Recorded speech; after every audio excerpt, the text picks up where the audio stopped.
இது மாதா தொலைக்காட்சி. இனி இல்லந்தோறும் இறையாட்சி.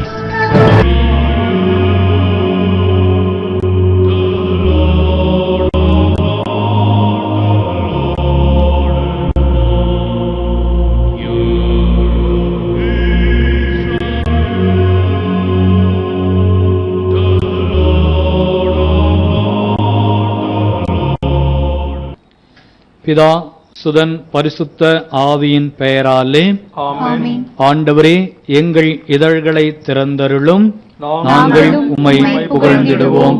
தந்தைக்கும் மகனுக்கும் தூய ஆவியாருக்கும் மாட்சி உண்டாவதாக. தொடக்கத்திலே இருந்தது போல் இப்பொழுதும் எப்பொழுதும் என்றென்றும் இருப்பதாக. ஆமென்.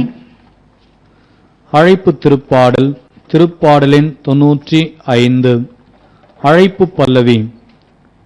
வாருங்கள், நமக்காக சோதனைக்கும் வேதனைக்கும் உட்பட்ட கிறிஸ்துவை நாம் போற்றுவோம். வாருங்கள், நமக்காக சோதனைக்கும் வேதனைக்கும் உட்பட்ட கிறிஸ்துவை நாம் போற்றுவோம். வாருங்கள், ஆண்டவரை புகழ்ந்து பாடுங்கள். நமது மீட்பின் பாறையை போற்றி ஆர்ப்பரியுங்கள். அவர் திருமுன் நன்றியுடன் செல்வோம். புகழ் பாக்களால் அவரை போற்றி அகமகிழ்வோம். வாருங்கள், நமக்காக சோதனைக்கும் வேதனைக்கும் உட்பட்ட கிறிஸ்துவை நாம் போற்றுவோம். ஏனெனில் ஆண்டவர் மாண்புமிகு இறைவன், அனைத்து தெய்வங்களுக்கும் அனைத்திற்கும் மேலான பேரரசர். பூவுலகின் ஆழ்பகுதிகள் அவர்தம் கையில் உள்ளன. மலைகளின் கொடுமுடிகளும் அவருக்கே உரியன. கடலும் அவருடையதே, அவரே அதை படைத்தார். உலர்ந்த தரையையும் அவர் கைகளே உருவாக்கின. வாருங்கள், நமக்காக சோதனைக்கும் வேதனைக்கும் உட்பட்ட கிறிஸ்துவை நாம் போற்றுவோம். வாருங்கள், தாழ்பணிந்து அவரை தொழுவோம். நம்மை உருவாக்கிய ஆண்டவர் முன் முழந்தாளிடுவோம். அவரே நம் கடவுள், நாமோ அவரது மேய்ச்சலின் மக்கள். நாம் அவர் பேணிக் காக்கும் ஆடுகள். வாருங்கள், நமக்காக சோதனைக்கும் வேதனைக்கும் உட்பட்ட கிறிஸ்துவை நாம் போற்றுவோம். இன்று நீங்கள் அவரது குரலுக்கு செவி கொடுத்தால் எத்துணை நலம். அன்று மெரிபாவிலும் பாலை நிலத்தில் மாசாவிலும் செய்தது போல் உங்கள் இதயத்தை கடினப்படுத்திக் கொள்ளாதீர்கள். அங்கே உங்கள் மூதாதையர் என்னை சோதித்தனர். என் செயல்களை கண்டிருந்தும் என்னை சோதித்துப் பார்த்தனர். வாருங்கள், நமக்காக சோதனைக்கும் வேதனைக்கும் உட்பட்ட கிறிஸ்துவை நாம் போற்றுவோம். 40 ஆண்டளவாய் அந்த தலைமுறை எனக்கு வெறுப்பூட்டியதால் நான் உரைத்தது. அவர்கள் உறுதியற்ற உள்ளம் கொண்ட மக்கள், என் வழிகளை அறியாதவர்கள். எனவே நான் சினமுற்று, நான் அளிக்கும் இளைப்பாற்றியின் நாட்டிற்குள் நுழையவே மாட்டார்கள் என்று ஆணையிட்டு கூறினேன். வாருங்கள், நமக்காக சோதனைக்கும் வேதனைக்கும் உட்பட்ட கிறிஸ்துவை நாம் போற்றுவோம். தந்தைக்கும் மகனுக்கும் தூய ஆவியாருக்கும் ஆட்சி உண்டாவதாக. தொடக்கத்திலே இருந்தது போல் இப்பொழுதும் எப்பொழுதும் என்றென்றும் இருப்பதாக. வாருங்கள், நமக்காக சோதனைக்கும் வேதனைக்கும் உட்பட்ட கிறிஸ்துவை நாம் போற்றுவோம். பாடல் தவக்காலம். கிறிஸ்துவே எம் இளஞாயிறே, இருளை உளம் நின்றகற்றிடுவீர். மண்ணில் பகலை புதுப்பிக்க புண்ணிய ஒளியும் ஒளிரட்டுமே. தக்க காலமிதை நீர் தந்து குத்துண்ட உளத்தை எமில் படைத்தீர். பொறுத்தீர் எம்மை நெடுங்காலம், பெருமனம் கொண்டமை பொறுப்பீரே. எத்துணை பெருங்குறை இருந்திடினும் அத்தனை அனைத்தையும் பொறுத்திடுக. எவ்வகை தவமும் யாம் செய்ய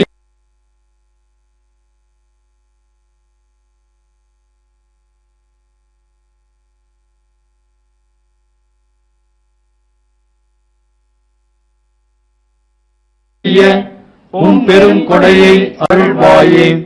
நாளொன்று வரும் அஃது உம் நாளே. மீளவும் அதில் அனைத்தும் புதிதாகும். திருநாள்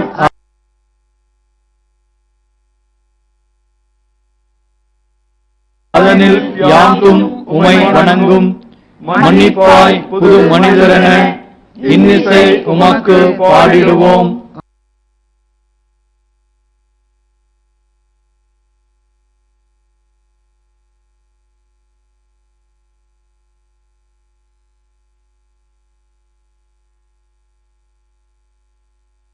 ஆமென்.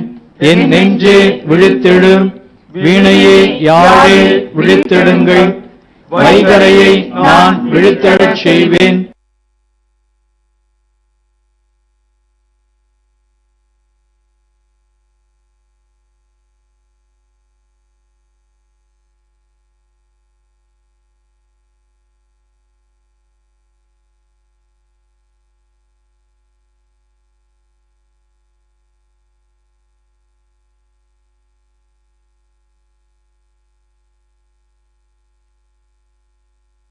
ஆண்டவரே, மக்களினங்களிடையே உமக்கு நன்றி செலுத்துவேன்.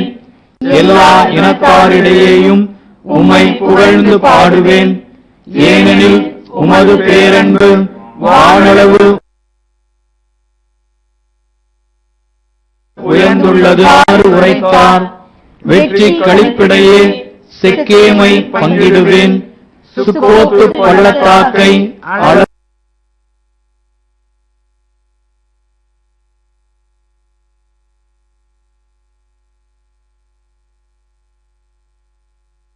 கொடுப்பேன் போல் மோவாபு எனக்கு பாலும் கழுவும் பாத்திரம். ஏதோமின் மீது எனது மிதியடியை எறிவேன். பெலிஸ்தியாவை வென்று ஆர்ப்பரிப்பேன். அருள் சூழ் நகரினுள் என்னை இட்டுச் செல்பவர்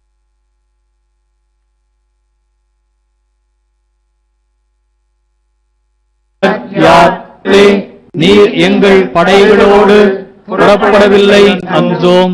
எதிரியை மேற்கொள்ள எங்களுக்கு உதவும்.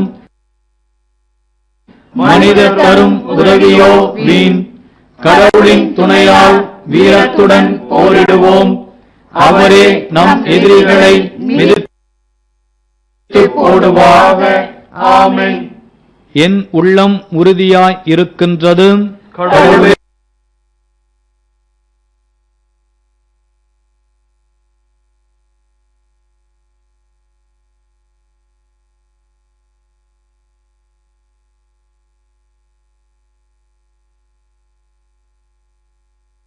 என் உள்ளம் உறுதியாய் இருக்கின்றது. இதோ கடவுளின் உறைவிடம் மனிதர் நடுவே உள்ளது. அவர் அவர்கள் நடுவே குடியிருப்பார்.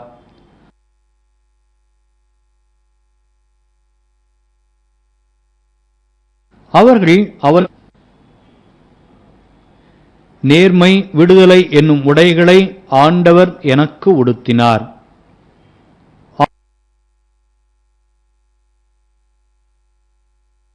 ஆண்டவரில் நான் மணமகன் போலும், நகைகளால் அழகுபடுத்தப்பட்ட மணமகள் போலும் விடுதலை என்னும் உடைகளை அவர் எனக்கு உடுத்தினார். நேர்மை என்னும் ஆடையை எனக்கு அணிவித்தார். நிலம் முளைகளை துளிர்க்கச் செய்வது போன்றும், தோட்டம் விதைகளை முளைக்கச் செய்வது போன்றும், ஆண்டவராகிய என் தலைவர் பிற இனத்தார் பார்வையில் நேர்மையும் புகழ்ச்சியும் துளிர்த்தெழச் செய்வார். சீயோனின் வெற்றி வைகரை ஒளி எனவும், அதன் மீட்பு சுடர் விளக்கெனவும் வெளிப்படும் வரை உன் மேன்மையை பார்ப்பர். ஆண்டவர் தம் நாவினால் சூட்டும் புதியதொரு பெயரால் நீ அழைக்கப்படுவாய். ஆண்டவரின் கையில் நீ அழகிய மணிமுடியாக திகழ்வாய்.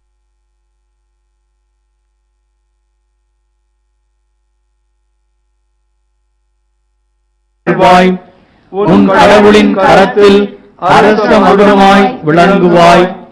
கைவிடப்பட்டவள் என்று இனி நீ பெயர் பெறமாட்டாய். நாடு வெயூரா என்று பெயர் பெறும். ஏனெனில் ஆண்டவர் உன்னை விரும்புகின்றார். உன் நாடு வாழ்வு பெறும். இளைஞன் கன்னிப் பெண்ணை மணப்பது போல உன்னை எழுப்பியவர் உன்னை மணந்து கொள்வார். மணமகன்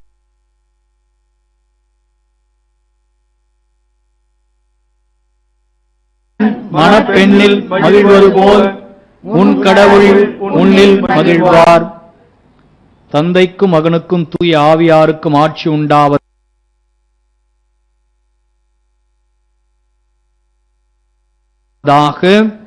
உடுத்தினார். ஆண்டவரை வாழ்நாள் எல்லாம் புகழ்வோம்.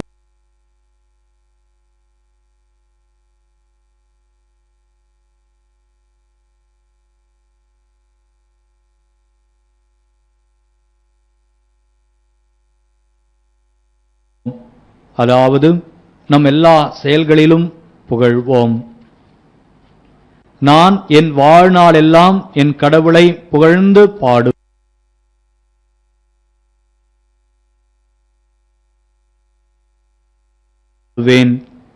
பிரியும் போது தாங்கள் தோன்றிய மண்ணுக்கே அவர்கள் திரும்புவார்கள். அவர்களின் எண்ணங்கள் அந்நாளில்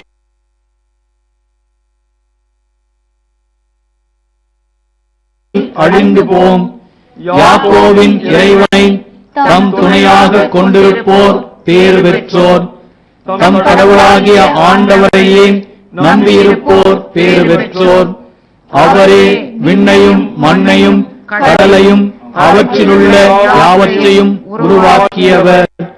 என்றென்றும் நம்பிக்கைக்கு உரியவரும் அவரே. ஒடுக்கப்பட்டோருக்கான நீதியை ஆண்டவர் நிலைநாட்டுகின்றார். பசித்திருப்போருக்கு அவர் உணவளிக்கின்றார். சிறைப்பட்டோருக்கு அவர் விடுதலை அளிக்கின்றார்.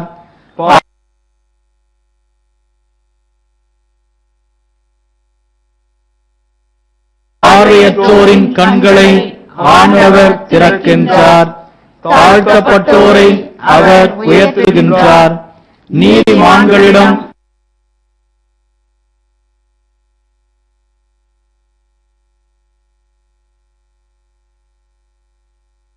அவர் அன்பு பக்கத்தில் இருந்தது போல இப்பொழுதும் எப்பொழுதும் என்றென்றும் இருப்பதாக.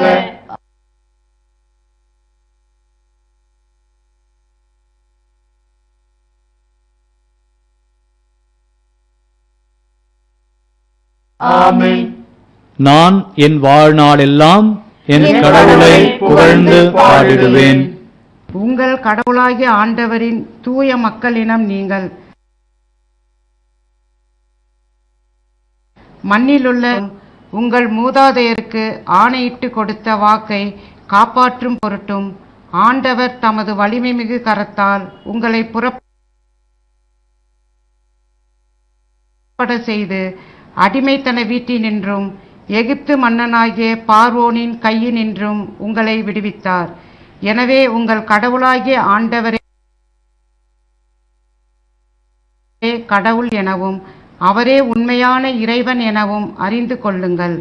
அவர் மீது அன்பு கூறுவோருக்கும் அவரின் கட்டளைகளை கடைபிடிப்போருக்கும்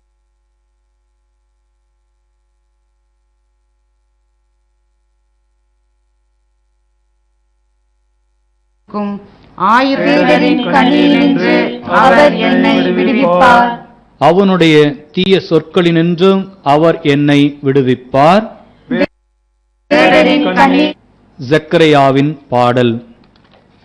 நீங்கள் நோன்பு இருக்கும்போது வெளிவேடக்காரரைப் போல் முகவாட்டமாய் இருக்க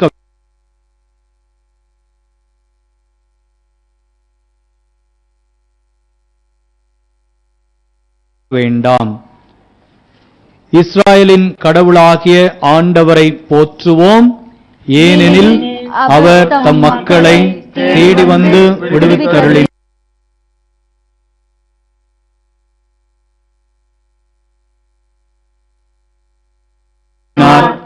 தம் தூய இறைவாக்கினர் வாயினால் தொடக்க முதல் அவர் மொழிந்தபடியே அவர் தம் ஊழியராகிய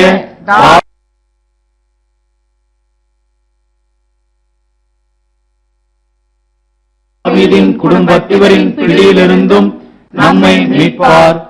அவர் நம் மூதாதையருக்கு இரக்கம் காட்டி தமது தூய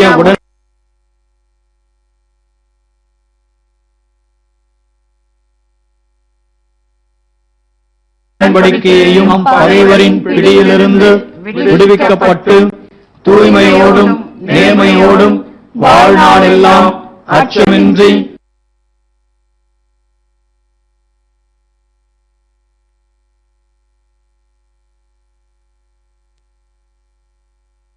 அவர் திருமுன் பணி செய்யுமாறு வழிவகுத்தார். குழந்தாய், நீ உன்னத கடவுளின் இறைவாக்கினர்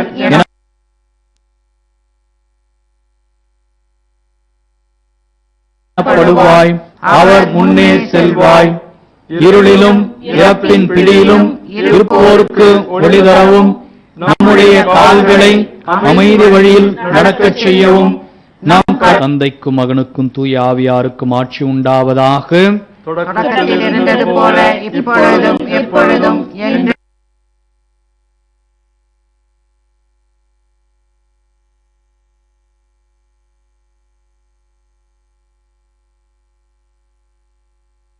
என்றும் இருப்பதாக. ஆமென். நீங்கள் நோன்பு இருக்கும்போது வெளிவேடக்காரரைப் போல் முகவாட்டமாய் இருக்க வேண்டாம்.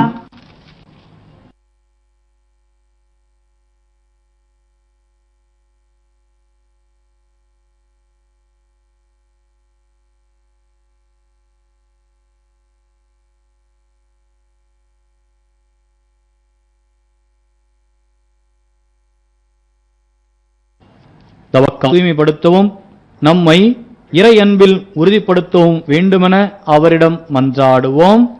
ஆண்டவரே, உம்முடைய தூய ஆவியாரை எங்களுக்கு தந்தருளும். எங்களுக்கு கற்றுத்தாரும்.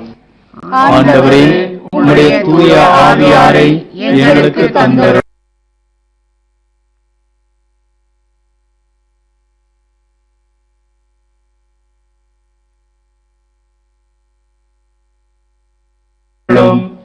தன்னையே மறுக்கும் மனப்பாங்கை எங்களுக்கு தாரும். எங்கள் சகோதர சகோதரிகளுக்கு அவர்களது தேவைகள்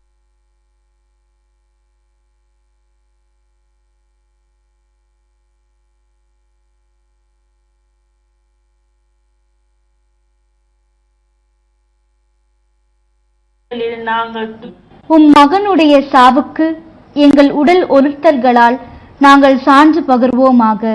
ஏனெனில் கிறிஸ்துவின் திருவுடலால்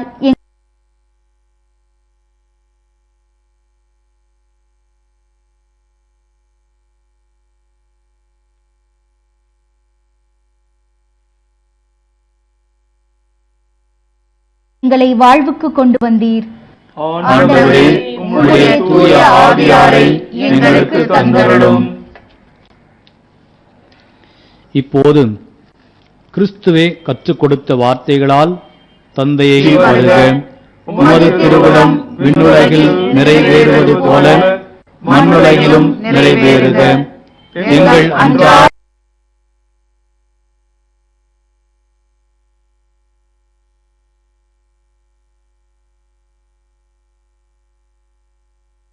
உணவை வாரும். தீய மனப்பாங்கினை எதிர்த்து நிற்கும் போராட்டத்தில் நாங்கள் தன்னல மறுப்பு என்னும் போர்க்கருவியை அணிந்து கொள்வோமாக. உமோடு ஐக்கியத்தில் என்றென்றும் வாழ்ந்து ஆட்சி செய்கின்ற அவர் வழியாகவே உம்மை மன்றாட